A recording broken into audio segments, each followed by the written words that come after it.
Bismillahirrahmanirrahim. Assalamualaikum warahmatullahi wabarakatuh. Alhamdulillah wassalatu wassalamu ala Rasulillah wa ala alihi wa sahbihi wa mawalah wa la hawla wa la quwata illa billahi wa ba'd. Kita lanjutkan kembali kajian kita, masih membahas Kitabul Jami' dan kita masuk pada hadis ke-6. Kita baca hadisnya. Wan Ibni Mas'udin. Iya, kemarin belum dijelasin yang ini.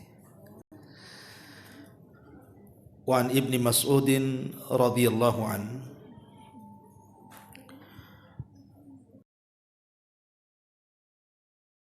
sallam ayyu dhanbi a'zam qala an taj'ala lillahi niddan wa huwa khalaqak qultu thumma ayyu qala an taqtula waladaka khasyata an ya'kula ma'ak qultu thumma ayyu qala an tuzaniya khalilata jarik muttafaqun alaih. Dari Ibnu Mas'ud radhiyallahu an, dia berkata, aku bertanya kepada Nabi sallallahu alaihi wasallam tentang dosa yang paling besar. Maka beliau menjawab alaihi salam, engkau menjadikan sekutu untuk Allah, padahal Dia Allah yang telah menciptakan kamu. Kemudian kata Ibnu Mas'ud, aku berkata lagi, kemudian apa wahai Rasul? Beliau menjawab, engkau membunuh anakmu karena takut dia makan bersamamu.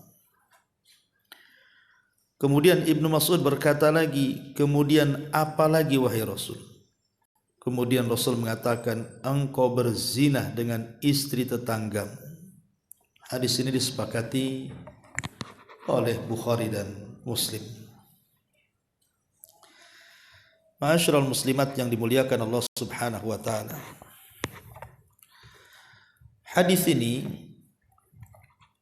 menceritakan kepada kita tentang bahaya 3 dosa yang merupakan dosa yang paling besar.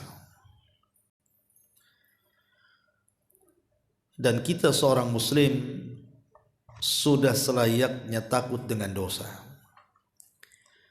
Karena Rasul sallallahu alaihi wasallam mengibaratkan seorang mukmin itu dengan dosa seperti orang yang duduk di bawah gunung yang mau meletus. Kira-kira orang yang duduk di bawah gunung tiba-tiba diberitakan oleh pihak BMKG bahwa gunung sebentar lagi meletus. Kalau dia orang berakal bukan gila, pasti dia akan lari. Begitulah seorang mukmin, apabila melihat dosa dia lari dari dosa itu. Tapi orang fasik dan fajir, kata Rasul, melihat dosa itu seperti lalat yang menempel di hidung. Kemudian ditepak, lalat itu terbang dan balik kembali. Begitu orang fasik, kadang dia sadar itu dosa, tapi besoknya melakukan lagi, berhenti sesaat, melakukan lagi, dan begitu seterusnya. Makanya seorang mukmin itu dia takut dengan dosa. Apalagi dosa itu bukan dosa kecil, tapi dosa besar. Apalagi bukan dosa besar, dosa paling besar lagi. Maka dalam hadis ini Abdullah bin Mas'ud radhiyallahu an, seorang sahabat senior, pakar Quran dan menjadi rujukan Quran, menceritakan bahwa dia pernah bertanya kepada Nabi tentang dosa yang paling besar. Kemudian Rasul menyebutkan 3 dosa. Yang pertama, an taj'ala lillahi niddan wa huwa khalaq. Engkau menjadikan sekutu bagi Allah, sementara Allah yang menciptakan kamu. Sering saya buat analogi begini, Bu. Kalau seandainya ibu punya anak, kemudian anak itu ibu besarkan, ibu sekolahkan dari SD, SMP, SMA, sampai perguruan tinggi, S1, S2, S3, sampai jadi profesor, sampai jadi orang sukses. Itu jerih payah ibu tuh. Tidak ada orang lain yang ikut membesarkan dan mendidik anak ibu tuh. Sampai dia punya perusahaan besar dan jadi kaya raya. Tiba-tiba setelah sukses, anak ini ingin berbuat baik kepada orang tuanya. Dia kirim tiap bulan uang itu banyak sekali.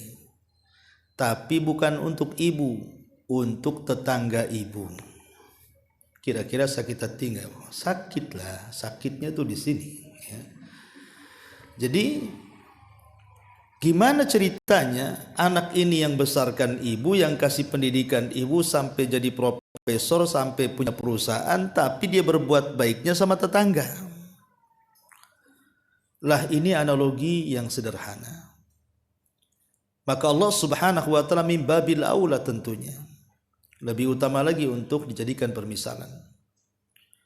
Allah yang menciptakan kita, Allah yang kasih rizki kepada kita, Allah yang kasih nikmat kepada kita, segala-galanya Allah kasih kepada kita. Tiba-tiba kemudian kita ketika hendak bersyukur akan nikmat yang Allah anugerahkan kepada kita, bersyukur pula kepada selain Allah, apa tidak murka Allah itu? Itulah yang kemudian Rasul katakan, antaj'ala lillahi niddan wa huwa khalaqak. Engkau menjadikan sekutu bagi Allah sementara Allah itu yang menciptakan engkau. Dan dosa yang satu ini bukan main-main. Dosa kesyirikan itu. Karena dosa kesyirikan ini sangat bahaya sekali. Sampai-sampai Nabi SAW mengancam dalam sebuah sabdanya, man laqiyallaha la yushrik bihi syai'an dakhalal jannata wa man laqiyahu yushriku bihi syai'an dakhalan nara. Siapa yang menjumpai Allah, dia tidak menyekutukan dengan siapapun, Allah jamin masuk surga. Tapi siapa yang berjumpa dengan Allah, dia sedang menyekutukan Allah dengan yang lainnya, dipastikan masuk neraka. Lihat ancamannya neraka. Dan ketika Nabi SAW mendahulukan dosa syirik ini, Bu, dibandingkan membunuh anak kemudian berzina dengan istri tetangga, menunjukkan bahwa dosa syirik ini adalah dosa yang sangat besar, melebihi dosa-dosa yang lainnya. Melebihi dosa membunuh, melebihi dosa zina, melebihi dosa mencuri, zalim dan yang semacamnya. Kenapa demikian? Karena dosa syirik ini adalah dosa di mana seseorang dia tidak menghargai, tidak memuliakan dan tidak menghormati sang penciptanya, Allah Subhanahu wa taala. Ma'asyiral muslimat yang dimuliakan Allah Subhanahu wa taala. Apalagi kalau kita melihat di dalam Al-Qur'anul Karim, bahaya syirik ini cukup 3 perkara ini sudah buat kita merinding. Pertama, syirik ini adalah bentuk i'tidah. I'tidah itu artinya melampaui batas seorang hamba atas hak Allah Subhanahu wa taala. Allah perintahkan kita tauhid, mengesahkan Allah dan mentauhidkan Allah, kita pula kemudian menyekutukannya. Maka ini sebuah kezaliman yang sangat zalim, melampaui batas. Makanya Luqmanul Hakim mengatakan kepada anaknya, inna syirka la zulmun azim. Kesyirikan itu kezaliman yang sangat besar. Kemudian yang kedua, syirik ini bisa menghancurkan semua amalan. Jangan lagi kita. Nabi SAW sampai ditegur oleh Allah. Apa kata Allah dalam Al-Quran surah Az-Zumar itu? ayat 65 tuh. La in asyrakta la yahbatanna amaluka. Hai Muhammad, kalau engkau melakukan kesyirikan, dan mustahil Rasul melakukan kesyirikan, tapi seandainya Rasul melakukan kesyirikan, la yahbatanna amalu, semua amalmu gugur walaupun dia seorang nabi, apalagi yang bukan nabi. Wala takunanna minal khasirin, dan engkau akan termasuk orang yang rugi di akhirat. Kalau nabi saja dikhitab oleh Allah, jika melakukan kesyirikan amalannya lebur, kemudian di akhirat termasuk orang yang rugi, apatah kita, siapa kita dengan nabi? Kemudian yang ketiga, orang yang melakukan kesyirikan itu, kalau dia masuk neraka, maka dia tidak mungkin keluar dari neraka, dikekalkan di dalamnya. Kenapa? Karena di dunia dicabut keislamannya. Orang yang melakukan kesyirikan itu bukan seorang muslim, tapi dia kafir, keluar dari Islam. Makanya di akhirat ketika dimasukkan ke neraka, dia tidak mungkin keluar dari situ. Lah, 3 perkara ini saja sudah cukup bahwa kesyirikan itu adalah dosa yang sangat besar. Sangat besar sekali. Apalagi kalau kita rinci sedikit tentang kesyirikan itu. Jadi pertama, syirik ini bentuk penyimpangan dari fitrah. Fitrah manusia itu dibangun di atas tauhid, karena setiap ruh itu pernah melakukan perjanjian di alam ruh dengan Allah. Ketika Allah mengatakan alastu bi rabbikum, bukankah aku Rabb kalian, maka semua ruh itu mengatakan qalu bala syahidna, ya engkau Rabb kami menyaksikan itu. Jadi ketika bayi lahir kemudian ditiupkan ruh ke dalam bayi ini, maka semua bayi di dunia, tidak anak seorang mukmin, tidak anak orang kafir, tidak anak orang musyrik, tidak anak Yahudi, Nasrani, Hindu, Buddha atau siapapun yang terlahir, pasti sudah dibekali fitrah mentauhidkan Allah. Sehingga ketika kemudian dia menyekutukan Allah dalam kehidupannya, hakikatnya dia menyimpangkan diri dari fitrahnya yang selamat. Ini yang pertama. Yang kedua, bahwa syirik sendiri sebab orang itu menjadi terhina. Jadi orang yang melakukan syirik itu hakikatnya menghinakan dirinya. Karena kita tahu bahwa kemuliaan itu hanya milik Allah. Ketika kemudian kita mencari kemuliaan kepada selain Allah, Allah akan hina dia. Makanya Allah mengatakan di dalam Al-Quranul Karim, fa innal izzata lillahi jami'a, kemuliaan itu hanya milik Allah. Tapi barang siapa yang mencari kemuliaan selain daripada Allah, pasti Allah hinakan orang ini. Dan kesyirikan itu hakikatnya dia telah mencari kemuliaan kepada selain Allah, dan dia tidak mungkin dapat. Kemudian yang ketiga, bahwa orang yang melakukan kesyirikan itu kehidupannya tidak akan tenang. Kehidupannya akan senantiasa banyak masalah dan masalah. Karena tenangnya hidup manusia itu atas pertolongan Allah, atas karunia dari Allah. Lah, orang yang melakukan kesyirikan itu mencari pertolongan kepada zat yang tidak bisa menolong, kepada zat yang tidak bisa melindungi, kepada zat yang tidak bisa mengayomi dia, memberikan nafkah dan begitu seterusnya. Macam mana akan tenang hidupnya? Ini yang ketiga. Yang keempat, bahwa kesyirikan ini akan mendatangkan ketakutan kepada pelakunya, akan mendatangkan ketakutan dalam kehidupannya. Lihat orang-orang yang datang ke dukun, percaya kepada tangkal, datang ke kuburan meminta-minta, apalagi sekarang lagi marak. Banyak kuburan-kuburan yang diatasnamakan habaib, habib-habib, kemudian sedekah di situ, entah kepada siapa uang itu diambil sedekahnya. Kemudian meminta-minta di kuburan habib-habib itu, atau orang-orang yang dianggap saleh itu. Hakikatnya mereka sedang menanamkan ketakutan. Tapi orang yang mentauhidkan Allah, orang yang bertawakal, yang hanya menyandarkan kehidupannya kepada Allah Azza wa Jal, hidupnya tidak mungkin takut.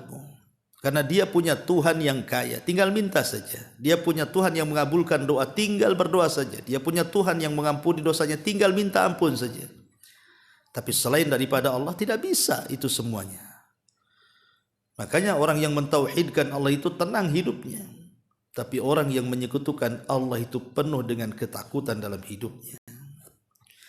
Kemudian yang nomor 5, bahwa akibat syirik ini bisa menghalalkan darah dan harta. Karena Nabi SAW mengatakan, umirtu an uqatilan nas. Aku diperintahkan untuk memerangi manusia.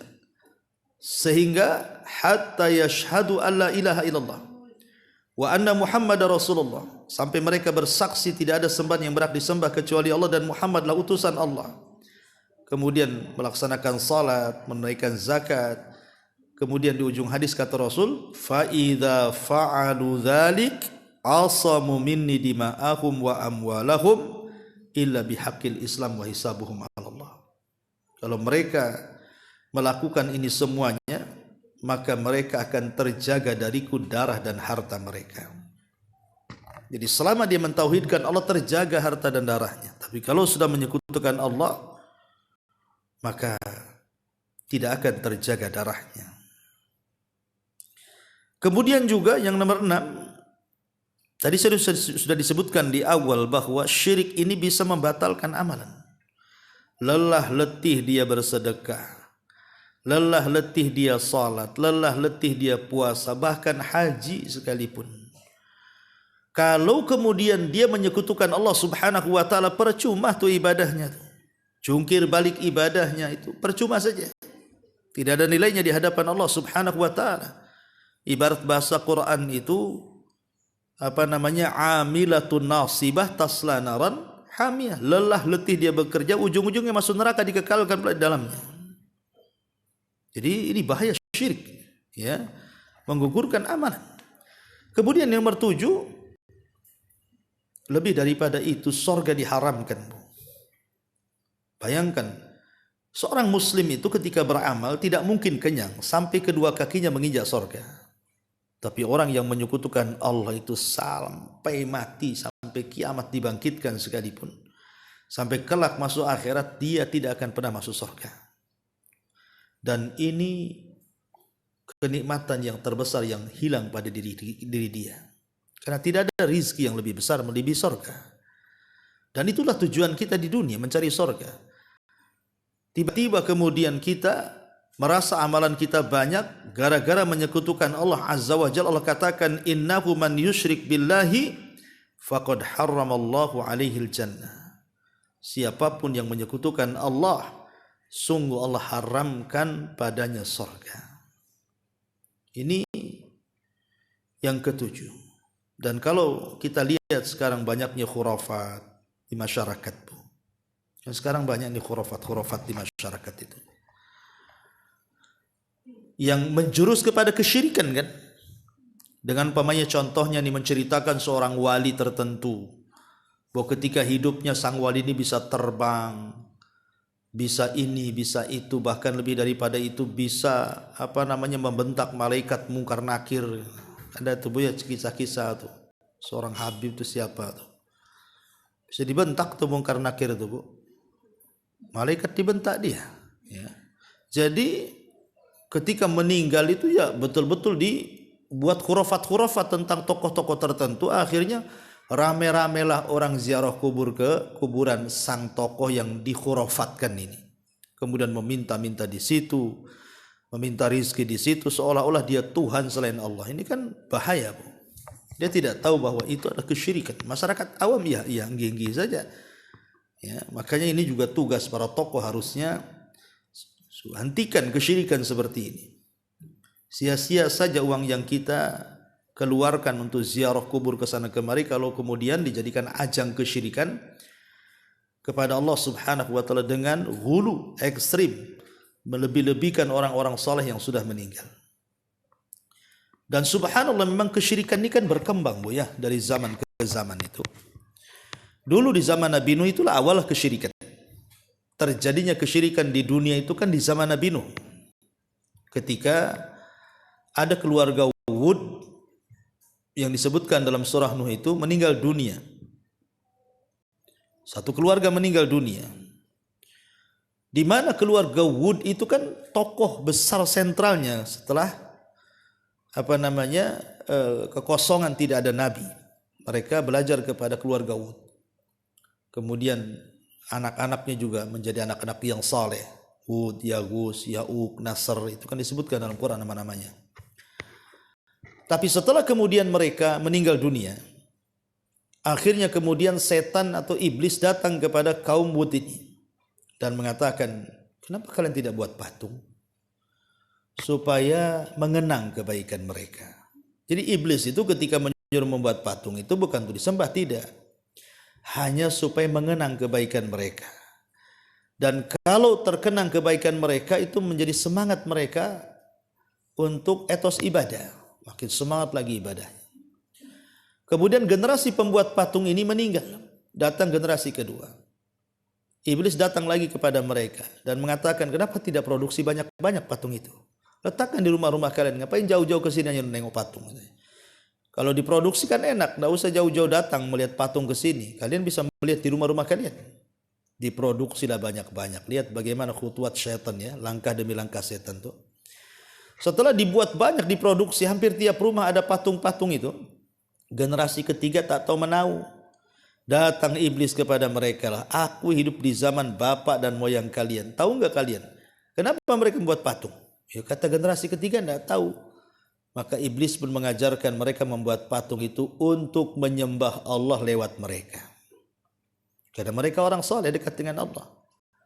Awalnya syirik tawassul, akhirnya Allah tidak disembah, patung pula yang disembah.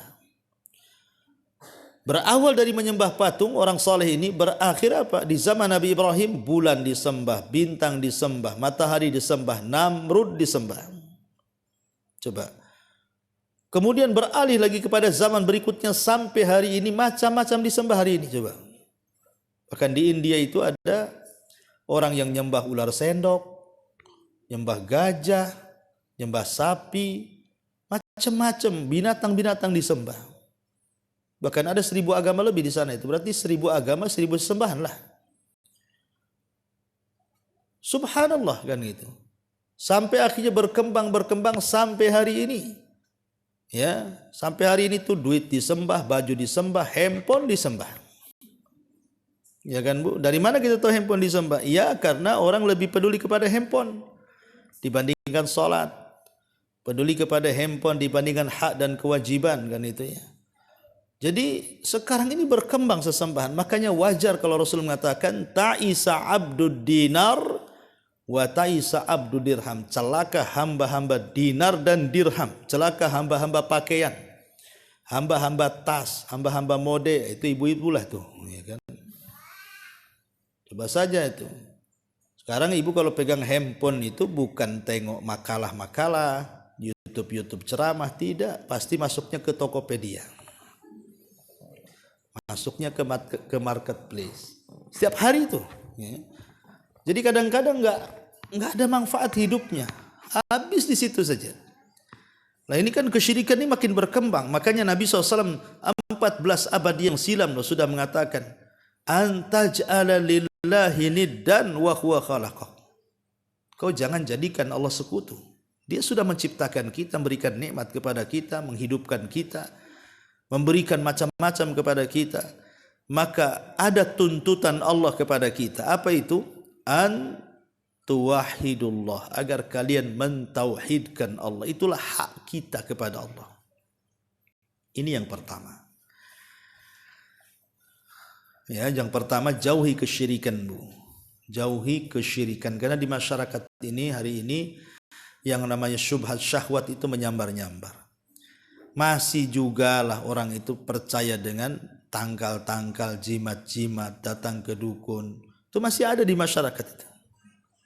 Dan kita bisa lihat di mana-mana kan. Belum lagi iklan dukun-dukun ini luar biasa lewat YouTube ini. Bahkan ada channelnya sendiri, bahkan ada organisasinya Bu. Dukun itu. Perdunu itu apa itu? Ya. Ada itu organisasinya. Sampai terorganisir seperti itu. Sampai membuat channel khurafat-khurafat di YouTube. Subhanallah. Pelawarnya itu banyak, penontonnya banyak, netizennya punya banyak di situ. Nah ini kan sudah krisis tauhid sebenarnya di negeri kita ini. Maka kewajiban ibu yang sudah tahu tentang pentingnya tauhid, kemudian bahaya syirik, dakwahkan kepada keluarga. Ingatkan mereka seperti Luqman mengingatkan anaknya, ya bunayya la tusyrik billahi inna syirka la zulmun azim. Wahai anakku, jangan sekutukan Allah, karena kesyirikan itu sezalim-zalimnya kezaliman. Dan gambaran syirik banyak di masyarakat ya, banyak sekali. Baik itu berupa ucapan, karena syirik itu kan ada dua macam, ada syirik besar, ada syirik kecil kan Bu. Ya, dan yang lebih bahaya itu syirik kecil. Ya, secara bahaya dunia akhirat tentu syirik besar. Maksud saya itu syirik kecil ini kadang-kadang tidak sadar gitu ya. Orang itu tahu-tahu melakukan kesyirikan tanpa sadar. Makanya ketika Ma'qil bin Yasar dia pernah bercerita pernah bersama Abu Bakar Siddiq radhiyallahu an. Kemudian datang kepada Nabi SAW bertanya soal kesyirikan yang ditakuti. Maka Rasul mengatakan, walladzi nafsi biyadi lisyirki akhfa min dabibin namli. Demi zat yang jiwaku di tangannya, kata Rasul, dalam kesyirikan itu ada yang lebih samar dibandingkan langkah semut, kata Nabi. Kata Rasul, ala adulluka ala syai'in, maukah kutunjukkan kepada kalian tentang sesuatu, idza qultau, kalau engkau mengucapkannya, zahaba anka qaliluhu wa kathiruhu, maka akan hilang kesyirikan dari kamu baik besar ataupun kecil. Kemudian kata Rasul, katakan wahai Abu Bakar, Allahumma inni a'udzubika an usyrika bika wa ana a'lam wa astaghfiruka lima la a'lam. Ya Allah, aku berlindung kepadamu dari kesyirikan yang saya tahu, dan saya meminta ampun kepadamu dari kesyirikan yang saya tidak tahu. Mestinya doa ini dibaca Bu setiap habis salat Bu dalam wirid. Ya, ibu hafal nih, Allahumma inni a'udzubika an usyrika bika wa ana a'lam wa nastaghfiruka lima la a'lam. Tetapi kalau tidak tahu bahasa Arabnya, pakai bahasa Indonesia lah. Ya Allah, aku berlindung kepadamu dari kesyirikan yang engkau tahu, yang kami tahu, dan aku dan kami juga meminta ampun kepadamu dari kesyirikan yang kami tidak tahu. Karena ada syirik-syirik itu yang tadi hinggap di badan kita itu seperti lebih halus dibandingkan jalan semut. Coba ibu perhatikan semut kalau dia berjalan. Ada bunyi enggak Bu? Enggak ada bunyi Bu. Semut itu hampir nyaris tak terdengar itu. Apalagi dalam riwayat itu, jalannya semut itu Bu di batu yang hitam, yang sangat licin, di kegelapan malam. Semutnya pula warna hitam. Cemana bisa nampak? Semutnya hitam, batunya hitam, di kegelapan malam, licin, langkah semut pula tak nampak. Ada kesyirikan-kesyirikan itu yang seperti itu sifatnya. Tahu-tahu nempel aja syirik itu. Contohnya riya. Ibu awal-awalnya Masya Allah datang dari rumah ke pengajian sini itu kan ikhlas-ikhlas saja karena Allah kan. Oh, semangat 45 ibu datang kemari ikut pengajian di sini. Kemudian pulang ke rumah. Di jalan ketemu kawan. Dari mana Ya, kan sebenarnya ibu bisa menyembunyikan kan. Itu dari sana kan itu ya. Dari sana dari mana? Dari sanalah pokoknya. Ya. Oh enggak. Ibu ingin nunjukkan bahwa ibu ini orang ngaji. Oh kok enggak nampak ya pakaian saya ini. Emang dari mana? Tengok bawa tas, bawa kitab. Ya dari ngaji lah katanya. Dari ngaji. Ya, kemudian mulai ceritain kawan-kawan di ngaji. Tahu enggak tuh? Saya sendiri tuh yang enggak tidur di pengajian, yang lain tidur tuh. Diceritakan pula kawannya. Jadi kadang-kadang Bu tak sadar gitu ya. Awalnya baik-baik saja, tidak ada masalah. Lo ngobrol-ngobrol jadi riak pula. Ngobrol-ngobrol jadi riak jadinya. Ngomongin orang pula di situ. Itu enggak tahu tadi saya di pengajian itu ada si Umi satu itu kok kayak gitu pakaiannya ya.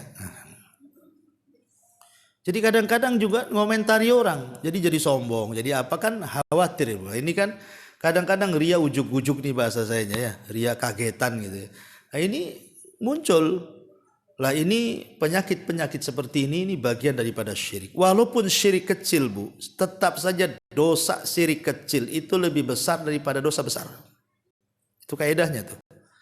Sak kecil-kecilnya syirik lebih besar dosanya dibandingkan ibu berzina, dibandingkan ibu mencuri, dibandingkan ibu membunuh. Sak kecil-kecilnya dosa syirik, apalagi dosa besar. Makanya ria ini dikhawatirkan Nabi.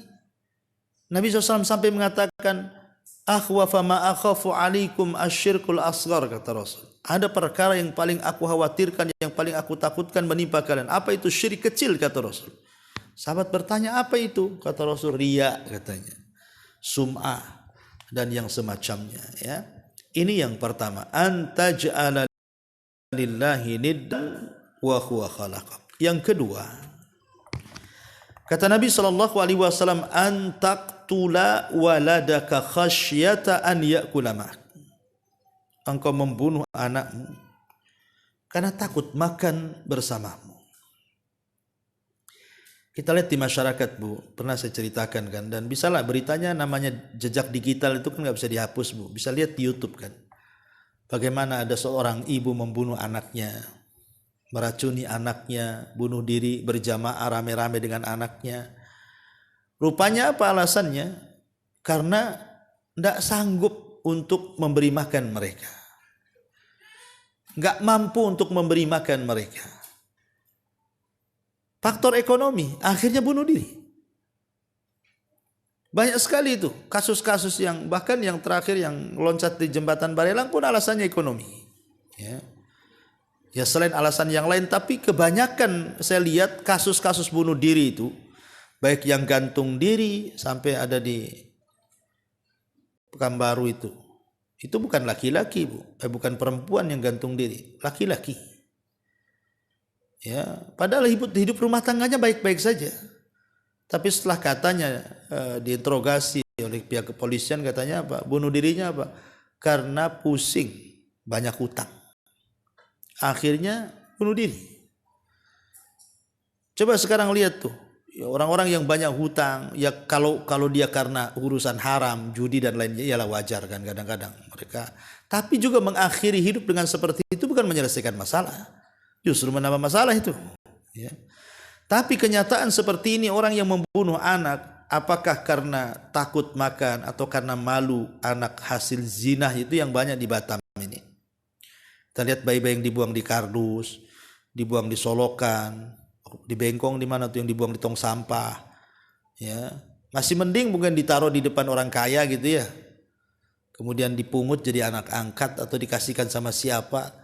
Ya mungkin karena malu tadi, akhirnya main buang-buang gitu saja, kayak buang sampah kan itu. Dia tidak sadar bahwa nanti pada hari kiamat bayi ini akan menuntut ibunya loh, dan mengatakan wal mau'udatu su'ilat bi ayyi dzambin qutilat. Atas dosa apa kau bunuh aku? Dia akan menghadap kepada Allah tanpa kepala.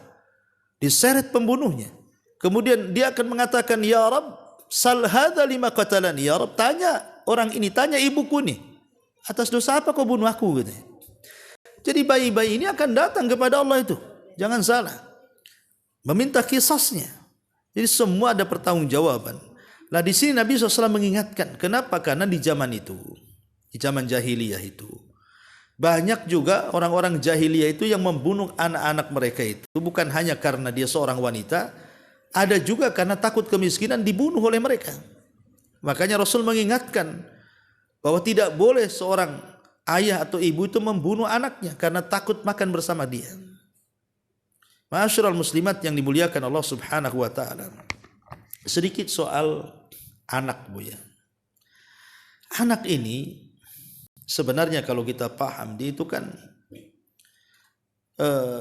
fitrah yang Allah fitrahkan kepada manusia, di mana manusia itu diberikan keturunan. Dan keturunan itu kan nikmat yang sangat besar Bu.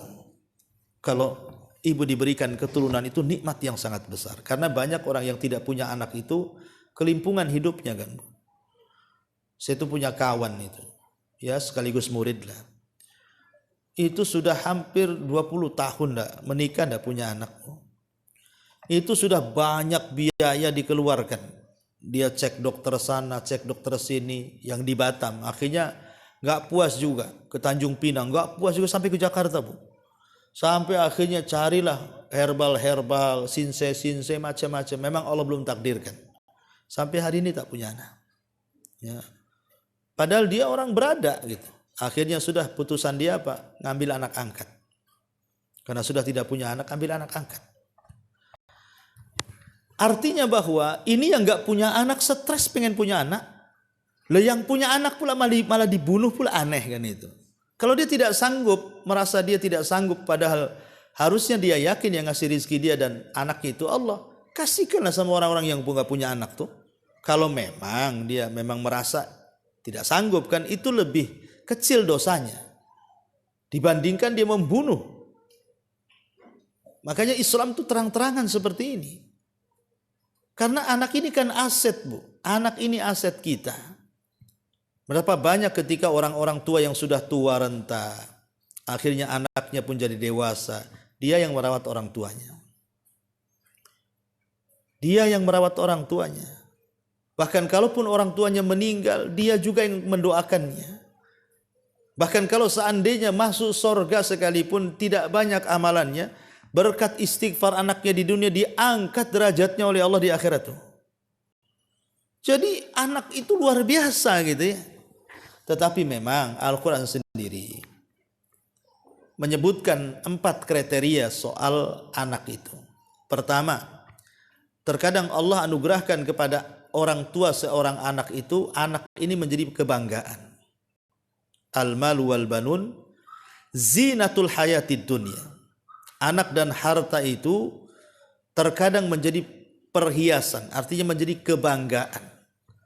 Lihatlah ibu kalau di rumah kan ada piring-piring antik, kadang-kadang kan ibu punya lemari ditaruh di situ gitu ya.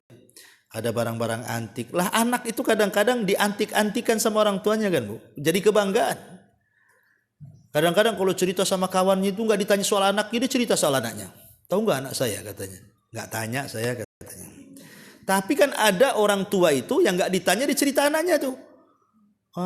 Kurang update anak saya loh dari Jakarta katanya. Padahal nggak ada yang nanya tuh. Alhamdulillah anak saya sudah jadi menteri katanya. Alhamdulillah anak saya. Begitu kadang-kadang orang tuh itu. Karena jadi kebanggaan anak itu. Walaupun ada yang kebanggaannya salah kaprah kan. Kebanggaan soal dunia saja. Anaknya nggak sholat nggak apa-apa, yang penting jadi PNS katanya kan.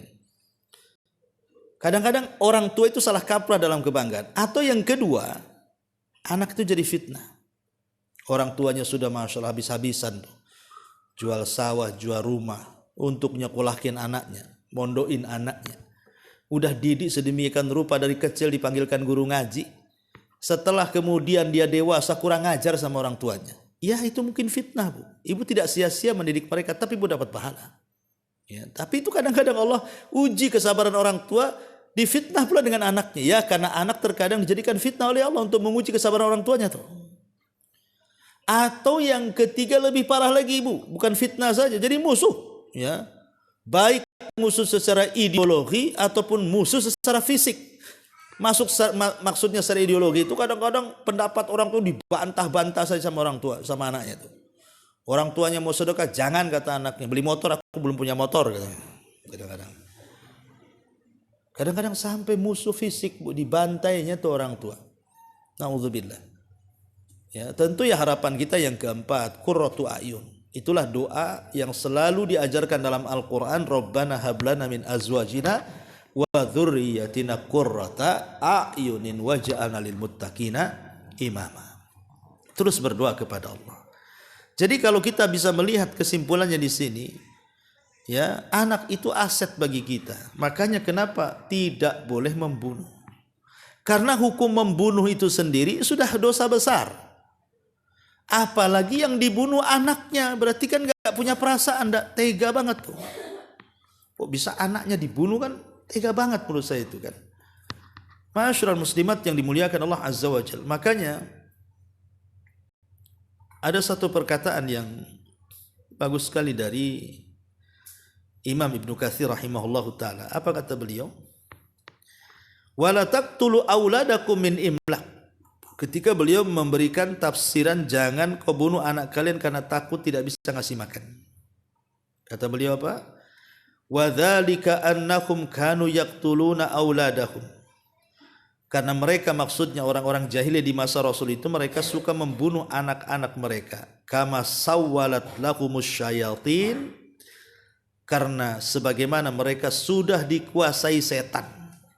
Jadi orang-orang yang membunuh anak itu, Bu, mereka sudah dikuasai setan. Setan udah masuk.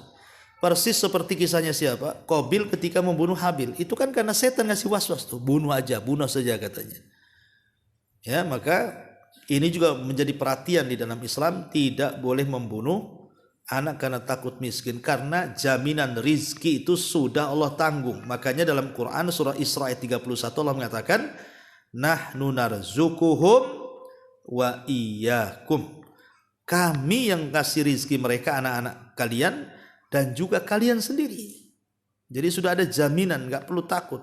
Wa ma min dabatin fil ardi illa 'alallahi rizquha. Tidak ada satupun binatang yang melata di perut bumi ini kecuali sudah ditanggung rizkinya. Ini yang kedua. Yang ketiga dan yang terakhir, antuzaniya khalilata jari. Engkau berzina dengan tetangga, baik dengan suami atau dengan istri. Zina sendiri sebenarnya dosa yang banyak madaratnya kan. Orang berzina ini banyak madaratnya. Di antaranya orang yang berzina itu dicabut kesempurnaan iman. Imannya dicabut. Ya. Yang kedua, akan ditimpakan berbagai macam penyakit di tengah-tengah masyarakat. Sebagaimana Rasul yang mengatakan, tidaklah sebuah fahisha, ya, menyebar di tengah-tengah manusia, maksudnya perzinahan itu menyebar tengah-tengah manusia, kata Rasul, kecuali akan ditimpakan kepada mereka berbagai macam penyakit. Bayangkan, berbagai macam penyakit yang penyakit ini belum ada di zaman Nabi. Dan kita lihat hari ini, akibat prostitusi, tempat-tempat zina, zina online, zina offline atau apa namanya kan gitu. Marakkan penyakit di mana-mana, Bu. Penyakit yang membahayakan jiwa mereka yang belum ada obatnya, penyakit AIDS, sampai sekarang belum ada obatnya. Kalaupun ditemukan obatnya, Allah kasih lagi penyakit yang lain nanti. Karena yang mereka perangi itu bukan bakteri, Bu. Yang mereka perangi itu Allah yang menciptakan bakteri AIDS itu. Masa Allah mau diperangi, gimana cara ngelawannya? Seandainya satu dokter dunia berkumpul pun menemukan obatnya, tetap Allah akan kirim lagi itu penyakit-penyakit yang lain yang lebih hebat dibandingkan AIDS. Kalau seandainya mereka mau melawan Allah. Jadi percuma mereka mencari obat ke sana kemari itu, karena bukan itu masalahnya. Kalau ingin terhenti dari semua penyakit, tinggalkan tuh, bubarkan perzinahan di mana-mana. Maka akan aman damai itu. Apalagi kemudian zinahnya ini dengan tetangga, itu dosanya lebih besar. Lebih besar sekali. Makanya lihat kata Imam Ibnul Qayyim rahimahullahu ta'ala ketika memberikan catatan kepada hadis ini. Apa kata Ibnul Qayyim? Fazina bil mar'ati allati laha zaujun a'zam ithman wa uqubatan minal lati la zauja laha.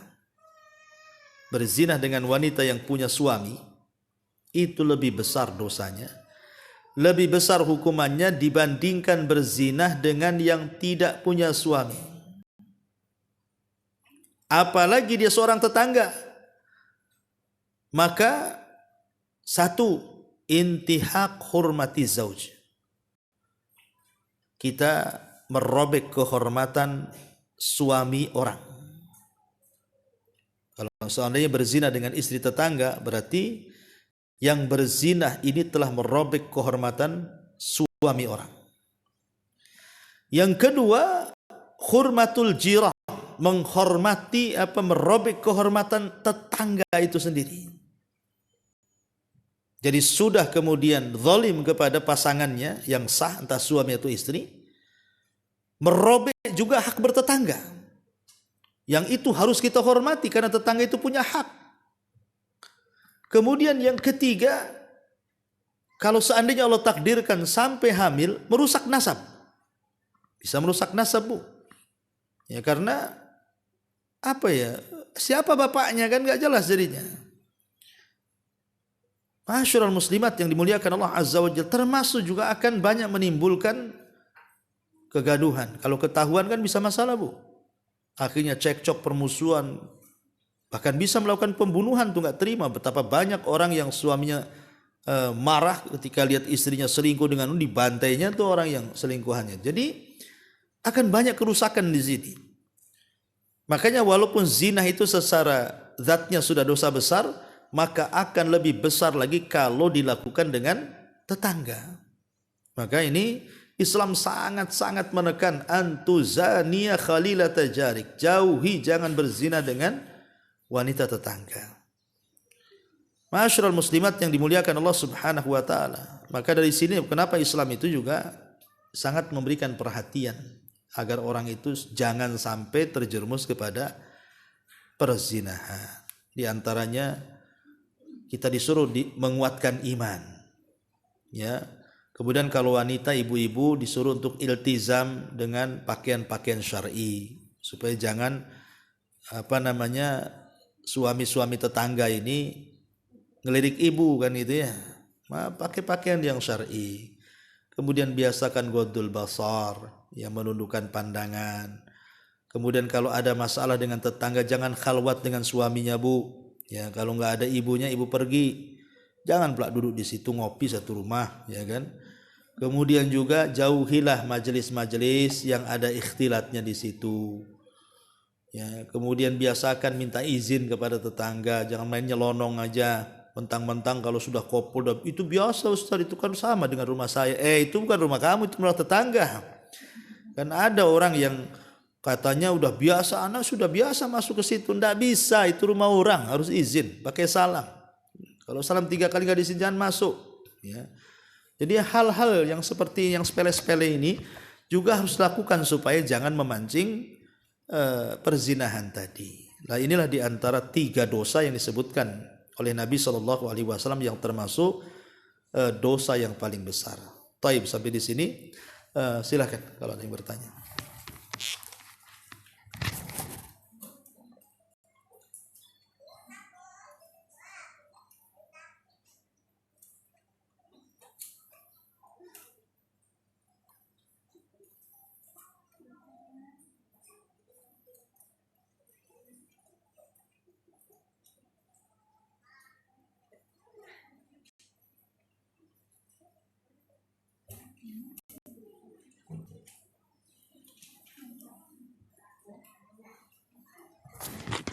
Ada, alhamdulillah.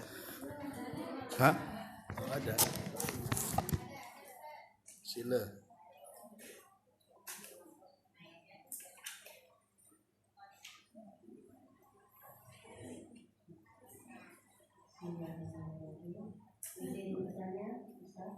Ya. Assalamualaikum warahmatullahi wabarakatuh.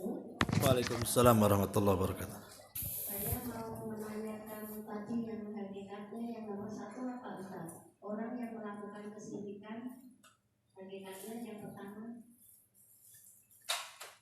Oh, melawan fitrah. Yang nomor 2 hidupnya akan dihilangkan itu. Iya, kenapa?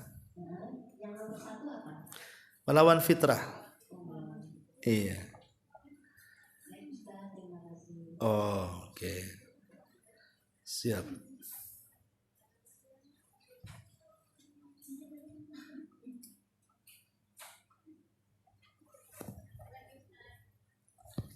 Udah itu aja. Itu klarifikasi yang tadi itu kan tanya. Ya, waalaikumsalam.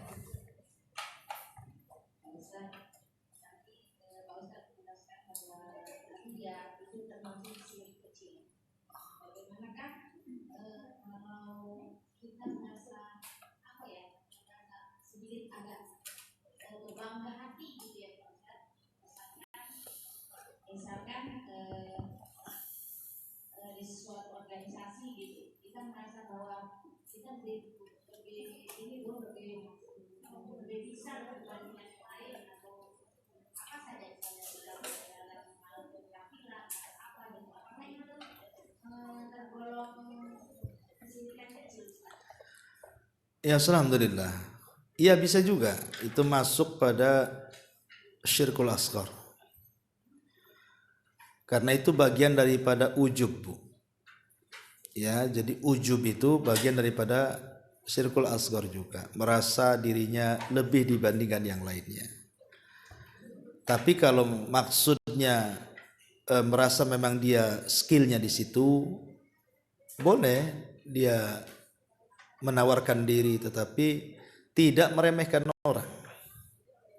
Seperti Nabi Yusuf menawarkan diri untuk menjadi menteri keuangan di zaman Fir'aun Mesir, di zaman dia kan, karena dia merasa lebih amanah, nggak masalah ya.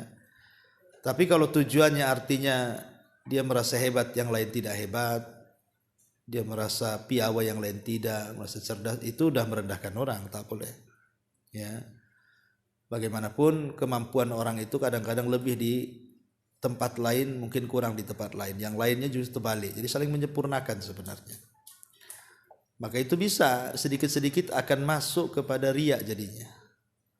Dari ujub itu bisa jadi riya. Karena riya itu kan dengan kecerdasan dia melebihi orang, kemudian mulai ada sifat bangga, itu lama-lama ingin dipuji. Karena biasanya kalau sedikit pujian, kan manusia kan seperti itu, Bu. Kadang-kadang hati ini bisa berubah. Makanya hati orang yang ikhlas itu tidak akan berubah. Hati orang ikhlas itu akan tetap seperti itu. Mau dipuji ya tidak besar kepala gitu ya. Mau dihina juga ya tidak akan terbentur kepalanya gitu. Karena menjaga hati ini paling sulit, Bu. Paling sulit sekali. Ini kalau sudah ada perasaan kayak tadi yang Ibu ceritakan itu ya kalau bisa dihilangkan. Karena itu riak-riaknya sudah ada ke arah riak. Kalau dia merasa lebih tinggi daripada orang.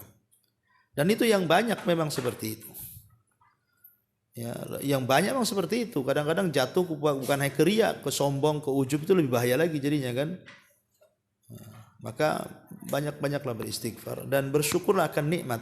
Kalau memang kita diberikan kelebihan dibandingkan orang, ya katakan seperti yang dikatakan Nabi Allah Sulaiman, hadza min fadli rabbi, ini semua karunia datang dari Allah Subhanahu wa taala. Wallahu a'lam. Ya, Bu, cukup.